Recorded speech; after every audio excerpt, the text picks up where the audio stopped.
Ito po mga kababayan, si Dante Maravillas. After na mag-ikot po tayo dito sa ating lalawigan, sa Albay kung saan zero casualty, dito naman tayo sa mga balita sa buong Pilipinas, kung saan yung ating Pangulong Bongbong, todo-todo lang ang serbisyo at idineclare yan yung National State of Calamity for 1 year. Yan PBBM nagdeklara ng isang taong State of National Calamity dahil sa pinsala ng bagyo.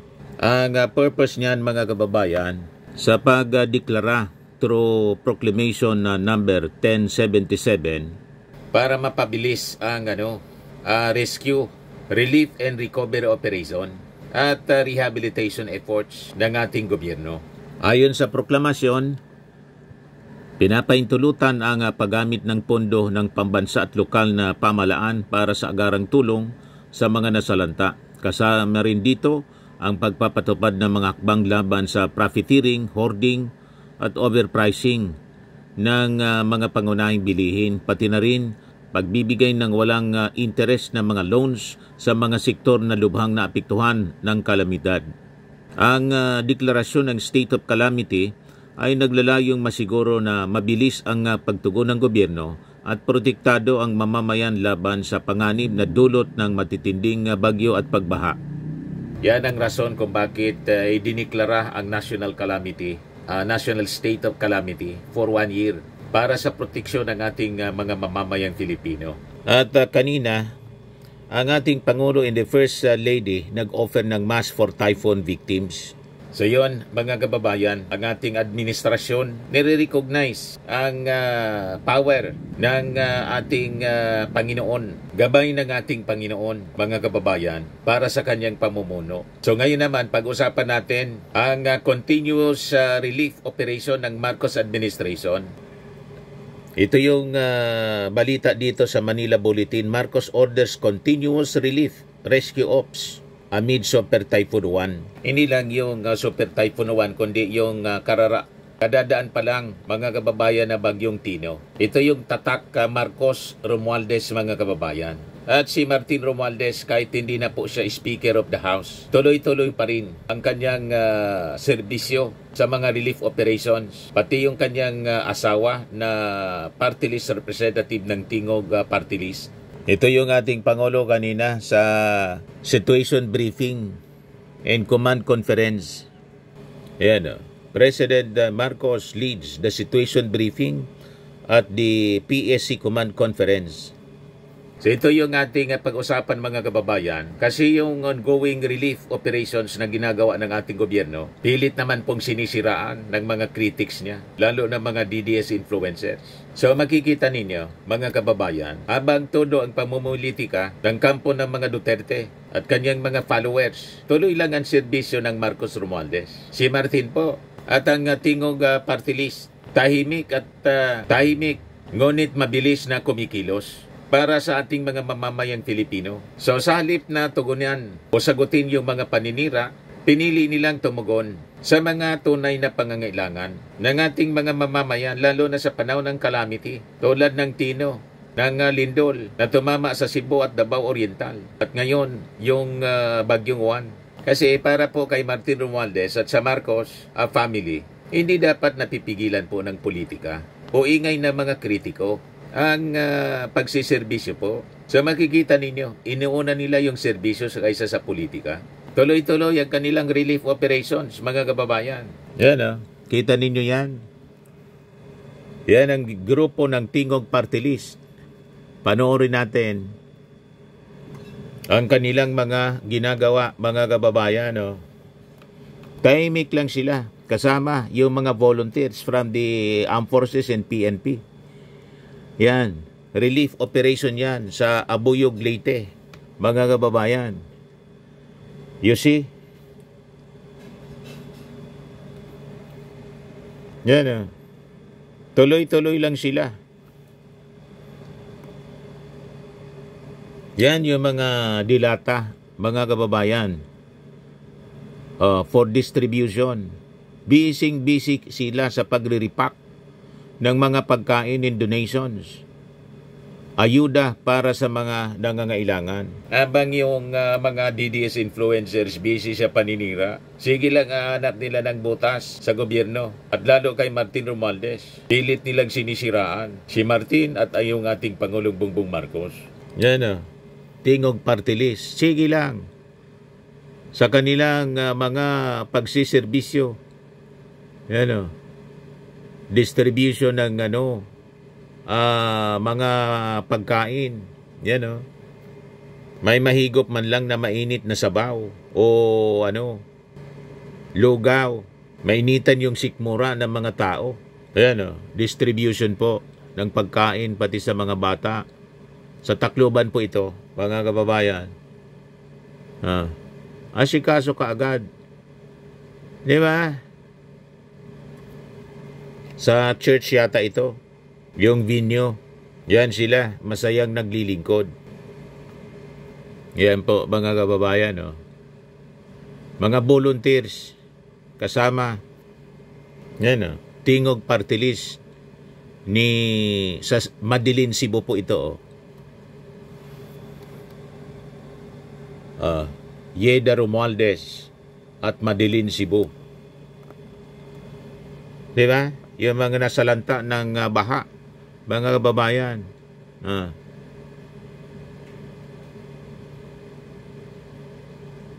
yan ang totoong serbisyo, mga kababayan. Yan, sabi dyan sa balita, yung relief operations nila, may relief operations din pala sila sa Homonhon, Eastern Samar. Matinding pinsala ang iniwan ng Bagyong Tino sa Giwan, Eastern Samar. Halos 30% ng mga bahay sa Homonhon at sa Suluan ang nasira. Agad na nagatid ng tulong ang opisina ni Congressman Martin Romualdez at Tingog Party List. Namagi sila ng bigas, noodles, kape at sardinas sa mga pamilyang apektado. Umabot ang ayuda sa 7 barangay, Kanawayon, Kagusuan, Kasuguran, Pagbabangnan, Bituangan, Habag at Inapulungan. Kasabay nito, tiniyak ni Kong Romualdez na may kasunod pang operasyon para sa mga hindi pa naabot ng tulong. So, bago pa man lumala yung sitwasyon, kumilos agad ang staff ni Kong Romualdez at ang Tingog Party List upang asikasuhin ang mga evacuee sa Leyte. Nakipag-ugnayan sila sa LGU upang tiyakin na may sapat na pagkain, tubig, gamot sa mga evacuation centers. Yan mga pinuntahan, Abuyog, Leyte, sa Cebu, sa Eastern Samar, pumunta po yung team ni Martin Romualdez at yung Tingog Party List. So makikita ninyo ang sistema po ng serbisyo ni Martin Romualdez at saka ng Tingog Party List. May sistema po. At tahimik sila na gumagalaw, hindi naninira, hindi pabida po, mga kababayan, na parang laging nakikipagkompetensya. O diba? Walang ganun po. Ito kasi dati na nilang ginagawa. At lagi nilang ginagawa, mga kababayan, sa panahon ng disaster. Gusto lang kasing patunayan ng Marcos Romualdez ang dating old politics. Alam ba ninyo, mga kababayan, na ang politika dapat hindi masama yung connotation because the original meaning ng politics is good governance. Dapat ganun. Nasira, mga kababayan, yung kaulugan ng politika. Pag sinabing politika, ngayong panahon na to, masamang serbisyo. Pinulitika niya yung mga nasa barangay kasi hindi niya kaalyado. Binabalik lang ng Marcos Romualdez, mga kababayan, ang old meaning ng politics na kahit hindi kaalyado, siniservisyoan po. May nakita kayong kinulayan ng ating Pangulo ni Martin Romualdez sa pagsiservisyo po. Kahit nga siguro mga DDS, nagkikinabang. Pero yung mga netizens na mga DDS, walang tigil pa rin sa paninira. Ibalik natin sa dating magandang kaulugan, old meaning of politics, good governance. Yan sabi dito sa Wikipedia, mga kababayan, the original meaning of politics comes from the ancient Greek word polis, meaning city-state or community. Therefore, politics originally referred to the affairs of the cities and the study of how people best live best live in together in a community. Best live. Kita ninyo? Magandang tahanan, pamumuhay na magkakasama sa isang komunidad. That is politics. This included the study of government, state, society, and ethics.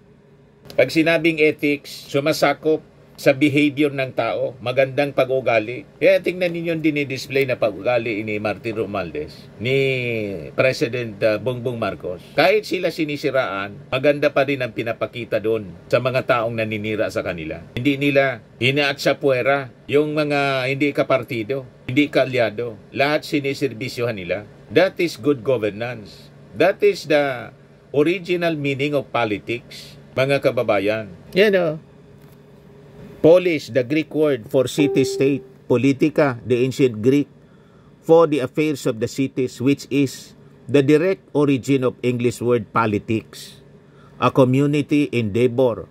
For ancient Greeks, politics was a communal activity where citizens participated in decision-making for the good of the whole community. Para sa kapakanan, for the good, kabutihan ng community, yun ang ibig sabihin ng politika. The original meaning of politika. Yan ang ibinabalik na uri ng politika, mga kababayan. Hindi yung toxic politics ng mga Duterte at ng mga followers niya. Nakita ninyo, wala na silang nakitang mabuti sa serbisyong binibigay ng ating gobyerno. Hindi na makontento, pati yung pamimigay ng ating Pangulo ng 5,000, 10,000 sa mga nasiraan ng dilubyo dyan sa Cebu, pinintasan nila, nilait nila. Ang sabi mga kababayan, pagkasya na yung 5,000, 10,000, hindi man yun talaga yung pampabahay. Yung mga nasiraan ng bahay, immediately bibigyan ng 5,000, 10,000, at least may magamit sila sa kung anong pwede nilang gamitan ng 10,000. Hindi yon para itayo uli yung bahay nila. Siguradong may pabahay yung ating gobyerno sa mga totally damaged ng bagyong Sitino. Ganun po. Pero anong ginagawa nila? Siniraan nila, ininsulto, pinagtawanan. Pero si Digong, namigay din ng 5,000. Wala silang sinasabi. Yan ang masamang ugali ng mga DDS, mga kababayan. Sige lang nila ang hanap ng diferensya. So ibalik natin mga kababayan. Ang totoo, original meaning ng politics is good governance. Decision making kasama yung mga tao where citizens participated in decision making for the good of the whole community. Ano pa ang ibig sabihin ng meaning ng politics? A practical science. Aristotle, who wrote one of the first books on politics, viewed politics as a practical science concerned with the happiness and good action po of the citizens within the community. Hindi po kasama sa original meaning ng politika yung paninira, yung toxic na mga pag-ugali ng mga tao. Hindi siya. Nasira yung politika, mga kababayan. Sinira ng mga tao ngayon, lalo na dito sa Pilipinas. Naging toxic yung politika. You see? Saan ka nakakita? Panahon mga kababayan ng calamity, paninira pa rin ang nasa bukang bibig ng mga DDS po. Nakita ninyo sa mga post nila sa social media. Lahat paninira, pang-insulto, pang-aliposta sa ating gobyerno, sa ating Pangulo. Ang gusto nila na mangyari, iluklok si Sara Duterte. And in fact, yung sabi, 3 religious organization, plano na magsagawa ng protest rally. Ang intensyon talaga mga kababayan, iupo na si Sara. You see? Ganon ka-toxic yung politika nila ngayon. So ang gustong mangyari at ginagawa ngayon ng kampo ni Martin Romualdez, that's beyond the relief. Serbisyong patuloy, hindi pansamantala. So tuloy-tuloy na serbisyo. Ayuda, not charity. So paulit-ulit na pinagtatanggol ni Kong Romualdez ang ayuda para sa mahirap na Pilipino dahil ayon sa kanya, ang tulong sa mahirap ay hindi limos, ito ay katarungan. Ito ang uri ng public service na hindi naghihintay ng eleksyon o media coverage. Ito ang serbisyong totoo, tuloy-tuloy at tapat. So makikita ninyo, comparative insight natin. Habang sa ibang lugar, tuloy-tuloy ang politika. Sa ibang lugar, Ganon. Sa Eastern Visayas, tuloy-tuloy ang trabaho at malasakit. Tulad na pinakita ko sa inyo na mga relief operations at ayuda. Tulong na ginagawa po ng Tingog Party List at ni Kong Martin Romualdez. So, kagaya ng Leyte mga kababayan, mayroon tayong nakikitang mga makataong akbang sa gitna ng unos. Sa Naga City, binuksan ni Mayor Leni Robredo ang City Hall bilang evacuation center, isang magandang halimbawa ng lokal na inisyatiba na ibigay rin ang mga kaukulang kailangan ng mga evacuees. Yan si Leni Robredo as reported ng News 5. Naga City Mayor's Office as evacuation facility. Pansamantalang nanunuluyan sa opisina ni Mayor Leni Robredo sa Naga City Hall ang ilang mga residenteng nag-evacuate dahil sa pananalasa ng super typhoon. Hindi niya pinagkakait mismo yung opisina niya. Yan Bagyong Juan. Yan Sa sa Pasig City, may pet-friendly evacuation center pa sa lahat ng mga barangay dahil batid rin ng LGU na malagarin ang buhay ng ating mga pets. Yan Post ni Bico Soto mga kababayan. Our preparations for one. Sabi niya rito, ito ang good governance po. Yesterday, we conducted a pre-disaster assessment with our 30 barangays to brief everyone in plan for worst case scenario. Emergency Operation Center and Incident Management Team activated. Check-in at our incident command post is at 6 p.m. today. We have prepared our equipment and pre-positioned as necessary. Pumping stations ready with manpower and diesel with some notes. Acacia LGU not yet complete but MMDA pump is operational. There is a portable pump on standby. Etc. etc. Tapos, evacuation centers are ready with the help of respective barangays and CSWDO is ready for camp management. Yan po. Ito yung dapat tinutularan natin. Tapos sa Tingog at kay Martin Romualdez, hindi lang pagpapasilong kundi direktang tulong, pagkain, gamot at suporta sa bawat pamilya.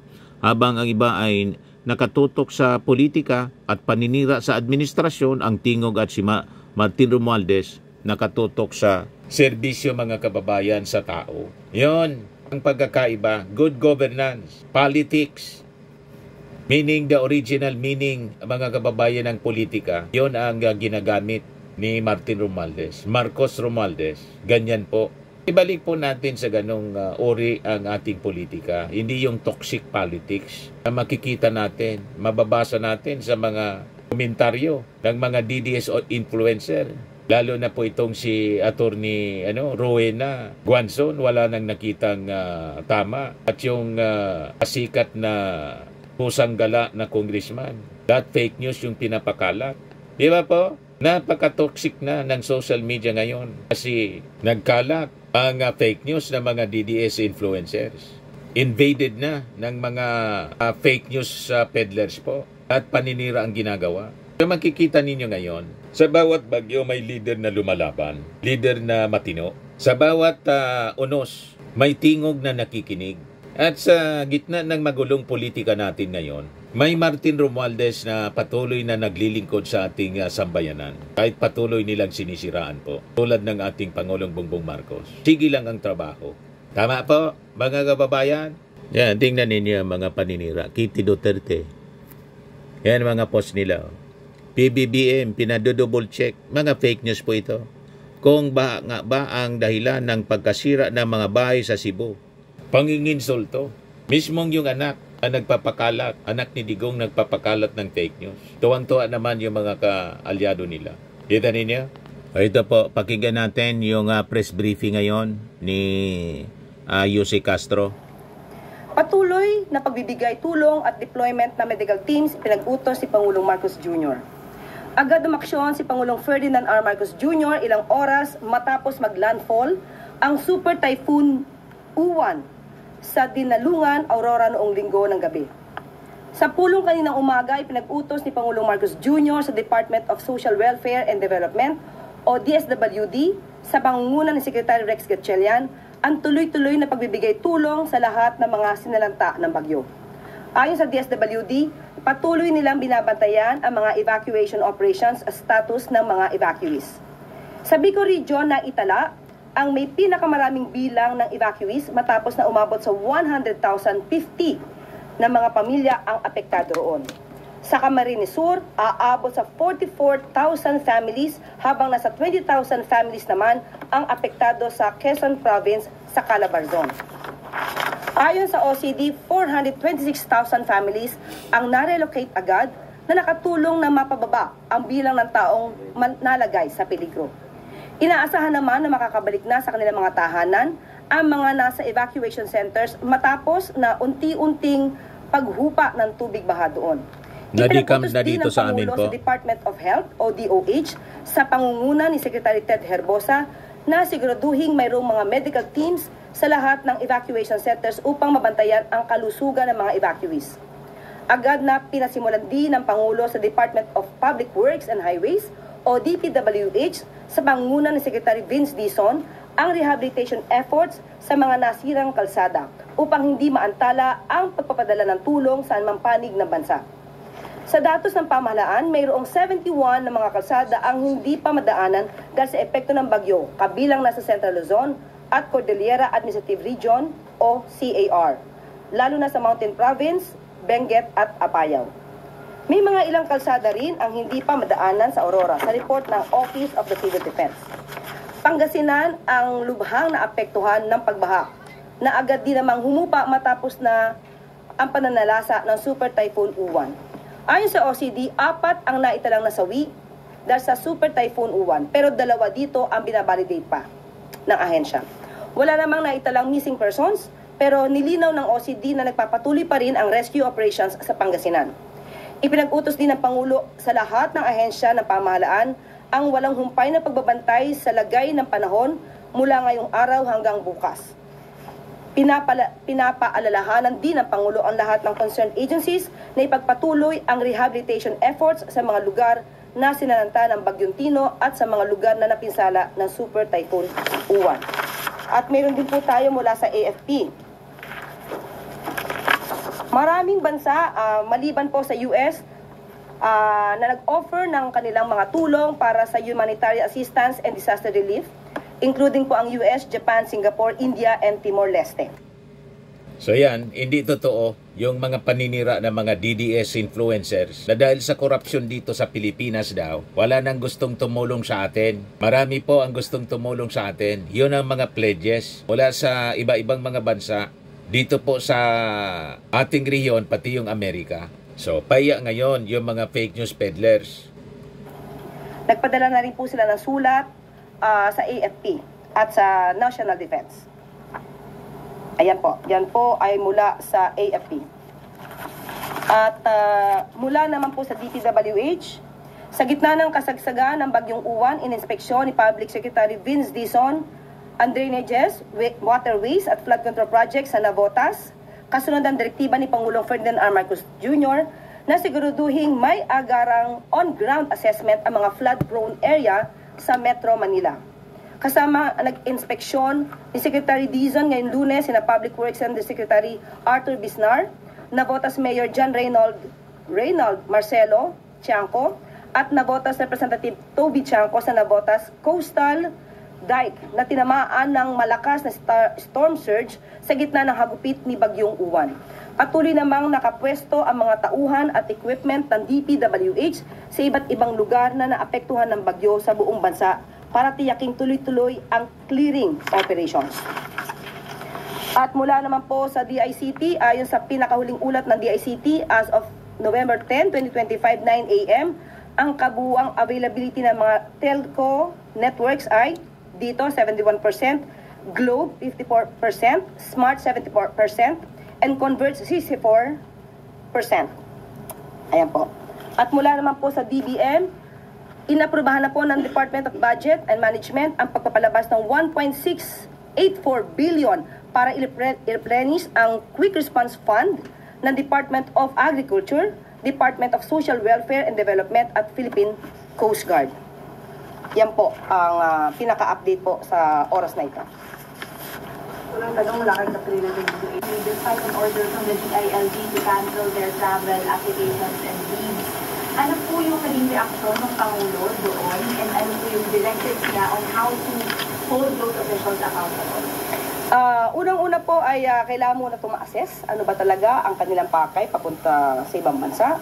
At kung ito po pa talaga ay naka-apekto sa mabilisang pag-aksyon para sa mga kababayan natin na nakaranas ng hagupit ng bagyo. At hindi po natin agad-agad ito masasabi na sila ay may sala na. Kailangan po pag-aralan muna. Ma'am, sorry, follow-up question lang po. But there was a DILG method and their actions might have violated that method. Wala po bang corresponding action as to hold them accountable over that violation? Kaya nga po, titignan mo po muna natin at ito naman po ay nasa pamumuno ni Secretary John Vic Remulla. Tignan po natin at kung paano sila mag-explain na despite that na may memorandum ay sila po ay umalis ng bansa.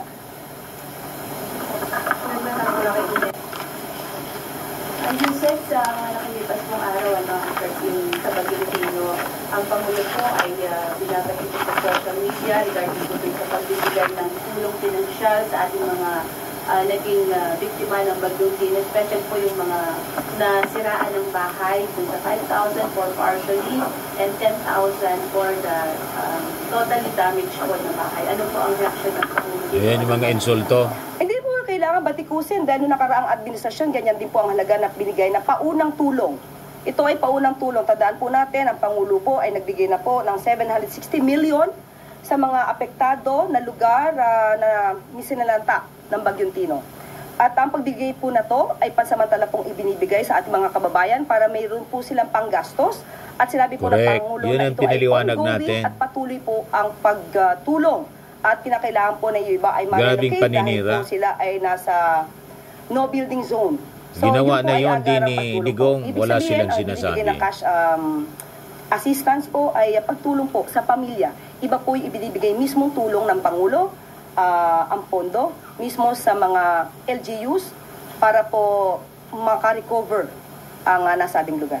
Pero kung malinaw yung sa kanyang sinabi, partially damaged ng mga bahay po, yung 5,000 at 10,000 yung damage po. Yung sa kanyang speech. Opo, pero meron pong karugtong. Continuing at patuloy po ang pagtulong. So, ibig sabihin, hindi po doon natatapos ang pagtulong ng Pangulo. Correct. Paninira talaga po. Taga-INC po yon, Net 25, si Eden Santos. Kaya ganun kung magtanong yun. Sa gitna ng sinusunod na kalendaryo, ano po yung tugunan palagi sa mga naghahanap ng konkretong benepisyo at wala? Sige, ang hanap ng diferensya. Opo, ang EDCA naman po ay isang agreement sa pagitan po ng US at ng Pilipinas. Kung saan po ina-identify yung mga lokasyon para po sa tinatawag nating humanitarian assistance and disaster relief. Sa ngayon po, tumawag din po kami sa AFP kung ano na po ang nangyayari at anong naitutulong ito. Sa ngayon po ay inaalam pa po nila at hinahanap pa po ang pinaka-update patungkol dito. Pero ang EDCA sites po ay malaking tulong po kapag ka po may mga sakuna na nangyayari sa atin. Dito po ay nagiging nagsisilbi itong hubs para sa mas mabilis na pagtulong sa ating mga kababayan. Nandiyan po ang paggamit po ng Fort Magsaysay bilang distribution, relief goods ng, during the previous disasters. At madalas pong magamit din po ito bilang fisherman's shelter at mga DSWD and AFP repacking sites. So yan po ang malaking na itutulong po ng EDCA sites sa ating bansa. Paano po masisiguro yung sa pamalaan ng EDCA sa disaster response ay tunay po na nararamdaman po ng lokal na tulong? Nararamdaman po dahil mabilis naman po ang pagdating ng tulong. Correct. Sa mga kababayan po natin. So, narrative ng mga DDS itong pinagtatanong ni Eden Santos ng Net 25. Mabilis pong naibibigay agad ang tulong dahil nagamit po ang EDCA.